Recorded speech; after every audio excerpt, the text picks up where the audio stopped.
በህይወታችን ከሚያጋጥሙን አንዳንድ አስቸጋሪ ባህሪዎች፣ ልምዶች፣ ነገሮች ስድስተኛው ይሄ ምናልባት ግሮዊንግ አፕ ኢን ፖቨርቲ ብዙዎቻችን በትልቅ ፋይናንስ አቅም ባላቸው ቤተሰብ ውስጥ አላደግንም። ብዙዎቻችን እጥረት ባለበት ቤት ውስጥ አድገናል። ይሄ ምንም የተለመደ የምናውቀው ነገር ነው። ዲና የምናደርገው ነገር አይደለም። ግን ያ የሚያሳድረው ነገር አለ። ለምሳሌ ኮንስታንት የሆነ ስትራግል ውስጥ ያሳደጉን ቤተሰቦች አሉ። ክብር ይገባቸዋል። በትንሽ ደሞዝ በትንሽ ብር አሳድገውናል። ሁሌ ቤተሰቦቻችን ማክበር ምንም የሚጠራጠር አይደለም። በፍቅር አሳድገውናል። ብዙ ነገር ያጠፉት ነገር እንኳን ቢኖር ለእኛ ጥሩ ይሆናሉ ያሰቡትን ነው እንጂ ፐርፐዝ ግን ያለ መጉዳት ይህን እናደረጉ ብዬ የማነሳው ነጥብ የለም ከቤተሰቦች። እኔ መልካም ምንድን የግሮዊንግ አፕ ኢን ፖቨርቲ ወይም ኮንስታንት ስትራግል ምን ችግር ያመጣል ከተባለ አእምሯችን ውስጥ አንዳንዴ ሰርቫይቫል ማይንድ ሴት ይባላል። በቃ ለመኖር በመታገል ውስጥ በመጨጨር ውስጥ አእምሯችን በዛ ውስጥ ይቀመጣል። በሰርቫይቫል ማይንድ ሴት የሚቀመጥ ሰው አዲስ ነገር የመፍጠር አቅሙ ዝቅ ያለ ነው። ለምን ከተባለ በቃ እችን ካገኘው ለመኖች ትበቃኛለች። በቃ ሰርቫይቭ ለማድረግ የምንፈልጋት ጥቂት ጥቅር እንጂ ይሄ ትልቅ ድሪም ማድረግ ከዛ ተሻግሮ ትልቅ ነገሮች ማሰብ አንዳንድ አስቸጋሪ ነው። ግን ይህን ስናገር ከድሃ ቤተሰብ ወጥተው ተአምር የሰሩ ሰዎች የሉም ለማለት ፈልጌ አይደለም። ከተቸገሩ ቤተሰብ ወጥተው ሀብታም የሆኑ በጣም ካደጉበት በጣም በሁለት ሺህ እጥፍ አድገው ሰዎች መጥተዋል። የምናወራው ስለ ማጆሪቲ ነው እንጂ እነዚህ ተኩስ የወጡ ሰዎች እንዳሉ መካድ የለብንም። ግን ሰርቫይቫል ማይንድ ሴት ከተቀመጠ ብዙ ጊዜ ምንድነው ለመኖር ትንሽ ነገር ብቻ ፈልግ በቃ እችን ከበላሁ እችን ከጠጣሁ በቃ ይበቃኛል። እንደ ትልቅ ይሄ ድሪሚንግ ቢግ የሚባለው ነገር በብዛት ነው የምናገር እንጂ ይህን ጥሰው ያለፉ ሰዎች ግን አሉ። እዚህ ጋር ስናገር ጀነራላይዝ እያደረኩ አይደለም የምናገረው።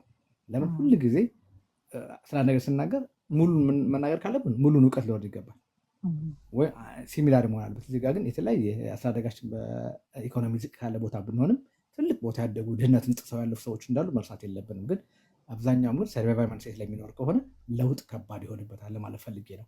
በፖቨርቲ ውስጥ ማደግ አንዱ ጉዳት ያነበብኩት ምንድነው ፊሊንግ ኦፍ ጊልቲ ፎር ኢንጆይንግ ላይፍ። ህይወትን ደስተኛ ለመሆን ስትሞክሩ ጊልቲነት ይሰማቸዋል። እኔ ማንኝ የምደሰተው እኔ እኮ የድሃ ልጅ ነኝ ወደሚለው ነው የምትመለሱት። የሚገርማችሁ በህይወት ውስጥ ደስታ እንደማይገባችሁ አድርጎ የማሰብ ሁሉ ሊመጣ ይችላል። አንዳንድ ጊዜ ለምን ካደግንበት አንጻር አንዳንዴ የፖቨርቲ ሜንታሊቲ ሰርቫይቫል ማይንድ ሴት ስንቀመጥ እንጆይ ማድረግ ላይፍ ራሱ በቃ እንፈራለን። ለፍረከታችኋል እኔ እኮ የድሃ ነኝ እንዴት አድርገን እንጆይ ማድረገው? እንደ ሰው የመደሰት መብት እንዳለን እንኳን ሳናውቅ ልናደርግ እንችላለን። ትልቅ ጉዳት ነው ብዬ አስባለሁ። ስድስተኛ ይሄ ነው። ሰባተኛው ቢንግ አሼምድ ፎር አወር ሚስቴክስ ነው። በሰራነው ስህተት ማፈር። ስህተታችንን እንደ መማሪያ አድርገን መሻገር አይደለም ማፈር። ገብቷችኋል? አሁን ማትስ ወደቃ ወይ ትምህርት ወደቃ በቃ ሼም ነው። ለምን ወላጆቹ ሼም ነው የሚያሰቡት። አንተን ከማሳደግ ኮባ መትከል ይሻላል ይባላል። ለምሳሌ ኮባ አድርጎ ዳቦ እንኳን ይጋግራል። አንተ ምንድን ነህ ብለው በጣም በእርግማን የሚያድግ ሰው አለ። በቁጣ ያለ በርበሬ የሚታጠን አለ። የሚገረፍ ታውቁታላችሁ፣ ያሳለፍነውን ታውቁታላችሁ። እነዚህ ነገሮች ምን ያመጣሉ መሰላችሁ? እኔ እንደምገምተው ሼም እና በቃ ሼምድ መሆን፣ በስህተት ላይ ማፈር። ሁልጊዜ ከሳት በቃ ሼም በጣም በውስጥ በጣም በስሜት ይጎዳል። በቃ ግን የሰው ልጅ የሳተው ነገር ሼም እንዲያደርግበት አለ መታዘብ ያለበት እንዲማርበት ነው። ትልቁ በህይወት ላይ የሚጠቅመው ብዬ ነው የማስበው ሼም እንዲሰማው፣ ሼም ይዞት ቁጭ የሚውል ትውልድ ለመፍጠር አለ መታገል ያለበት እኔ ይመስለኝና ይሄ ቢንግ አሼምድ ፎር ሚስቴክስ በጣም ስሜት የሚጎዳ ነገር ነው። ሌላ ምን ይመጣል? ኦቨርቲንኪንግ ኦን ኤቭሪ ዲሲሽን። እንደዚህ በጣም በድነሱ ካደግን የሚገርማቸው ካደግን በኋላ የሆነ ውሳኔ ለመወሰን እንጨነቃለን። ለምሳሌ እቃው የሚያወጣ 1,000 ብር ነው። ያችን 1,000 ብር ለማውጣት 2 ወር ሊፈጅብን ይችላል በጭንቀት። ለምን አስተዳደጋችን ላይ ብር እንደ ልብ አግኝተን ያደግን አለን። ለ5 ሳንቲም ለ10 ሳንቲም በጣም ቤተሰቦቻችን ጥብቅ አድርገው አሳድገው ሊሆን ይችላል። እና ኦቨርቲንኪንግ ውሳኔን ቶሎ ላለመወሰን ከእጃችን ምንም እንዳይወጣ ለምን በአእምሯችን የተቀረጸው ይሄ ሰርቫይቫል የሆነው አስተሳሰባችን በጣም የሚጎዳና ውሳኔያችን የሚጎዳ ሊሆን ይችላል። ይህ ምን ይፈጥራል? ሎው ኮንፊደንስ ይፈጥራል። ራስ መተማመናችን ዝቅ ያደርገዋል። ይሄ ቢንግ ሼፕድ ፎር ሚስቴክ። ልጆች ካጠፉ ያጥፉ፣ ልጆች ናቸው፣ ማጥፋትም ይችላሉ። ያጠፉም ኖርማል ነው። ይሄ መቀበል አለብን። ከዛ ቁጭ አድርገን መቅረት ነው፣ ማስተማር። ይሄ ጥፋት ነው ልጄ፣ ይሄኛው መንገድ ብታደርገው መልካም ነው እንጂ ዝም ብሎ በቃ ማጥፋት እንደማይገባው አድርጎ መርገም ገብቷቸው። ያ በጣም ስህተት ነው። በቃ ብርጭቆ ተሰበረ፣ ለምሳሌ ቤት ውስጥ ምን እንደምታደርጉት?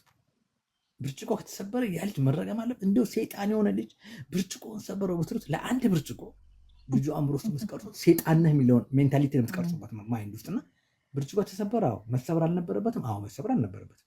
ምን ደግሞ ነው የሚገባው? ስርዓት ያለው ምክር ልጅ እንዲህ ብታደርግ ይሻል ነበር እንጂ ይሄ ስድቦች፣ እርግማኖች እንደው አንተስ ባልተፈጠርክ ምናምን የሚሉ በጣም ሞራል የሚጎዱ ነገሮች የሚናገሩ ቤተሰቦች አሉ። በዛ ውስጥ ያደግን ልኖር እንችላለን እና ጥንቃቄ ያስፈልገናል። ልጆች ኮንፊደንሳቸውን በጣም ዜሮ አድርገን እናሳድጋቸውና ፈሪ ሆነ ያድጉና ከእነሱ የምንጠብቀው ደግሞ መልካም ትዳር፣ መልካም ስራ ሊሆን አይችልም። ከየት መቼ የሰጠናቸው ነው የምንጠብቀው? በኋላ ላይ ከየት የመጣው ነው ምሳቸው? ለምን ብዙ ሰዎች ከቤተሰቦቻቸው ጋር ለረጅም ዓመት የሚቀመጡት? ለምን በድፍረት ኮንፊደንሳቸው ወጥተው ቤታቸውን ተከራይተው ለምን አያገቡ? ብዙ ሰዎች አስተዳደጋቸው መመርመር አስፈላጊ ነው ብዬ አስባለሁ። በጣም አስፈላጊ። ለምን በዛን ጊዜ በደንብ በስርዓት በድፍረት ነፃ ሆነ ሀሳባቸውን በመግለጽ አድርገው ቢሆን ኖሮ ምናልባት ዩኒቨርሲቲውን ከጨረሰ ወይ ኮሌጅን ከጨረሰ ታንኪ ማማ የራሴን ሞራል ቢሆን ላጥሎ ይወጣ ነበር። ግን በራሱ እንዳይተማመን አድርገን ካሳደግ ነው ቤት እስከ 40-50 ዓመቱ ቤት ከቤላቸው ውጭ የሚል ሰው አለ። የቤተሰብ ፍቅር አለ እዛ ጋር የሚያስቀምጠው ፍራቻ ነው የሚያስቀምጠው። ወይም ጠንካራ ሆኖ እንዲያድግ አልተደረገ የሚያሰው በራሱ እንዲታመን አድርገን አላሳደግነውም እና ይሄን ማሰብ ጥሩ ነው። 8ኛ ይሄ ኖት ቢንግ አላውድ ቱ ቢ ቻይልድ ነው። በአማርኛው ልጅ ሆኖ ማደግን አለመፍቀድ። ኖት ቢንግ አላውድ ቱ ቢ ቻይልድ ምን ማለት ነው? ብዙ ልጆች እንደውም ካሳትኩኝ አንድ በጣም ግሩም በዚህ ልጆች ዙሪያ ላይ የምትሰራ ሴት አለች፣ ወይዘሮ ትዕግስት የምትባለው ካልሳትኩኝ መጽሐፉ ጽፋለች። ባለፈው በቲቪ ላይ የሰማሁት የእሷ ሀሳብ ደስ ይለኛል። ትዕግስት ዋልተነጎስ ጎሽ፣ ትዕግስት ዋልተ ታንኪ ትዕግስት ዋልተነጎስ በጣም የእሷ ሀሳብና ፕሮግራሞቿን ተከታትዬ አውቃለሁ እና አንድ ነጥብ ላይ ያስገረመኝ ትምህርት የተናገረች አንዳንድ ልጆች አለች ወላጅ ሆነው ነው የሚያድጉት አለች። በጣም ካስገረመኝ አነጋገሯ ውስጥ በቃ ወላጅ ሆኖ ነው የሚያድጉት። ምን ማለት ነው ታውቃላችሁ?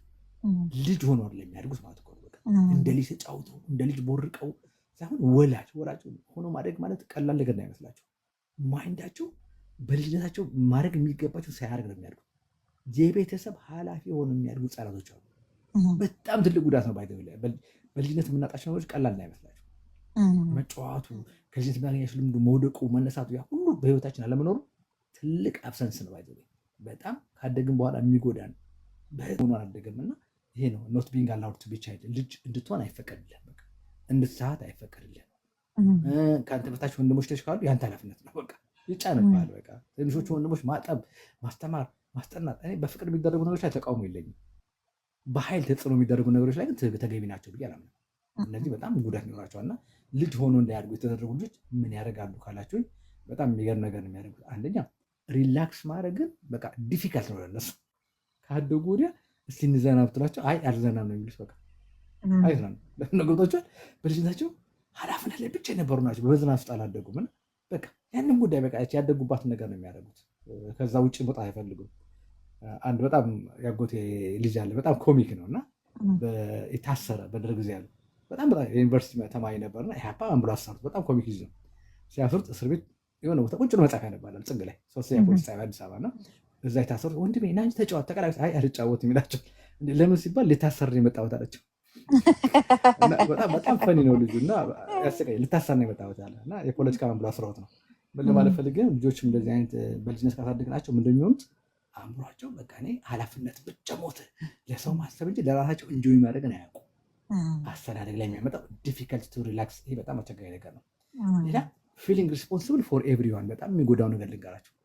በልጅነት ለምሳሌ በኃላፊነቱ ብቻ ካደጉ ህፃናቶች ካደጉ በኋላ ህይወታቸው የተበላሸ ነው። ለምን እንደሚበላሽ ቃላቸው የሁሉም ሰው ችግር መፍታት ይፈልጋሉ። የሁሉም ችግር የነሱ ይመስላቸዋል፣ ኃላፊነት ይመስላቸዋል፣ ይጨነቃሉ። በቃ የሁሉም ሰው ችግር የነሱ ኃላፊነት አይደለም።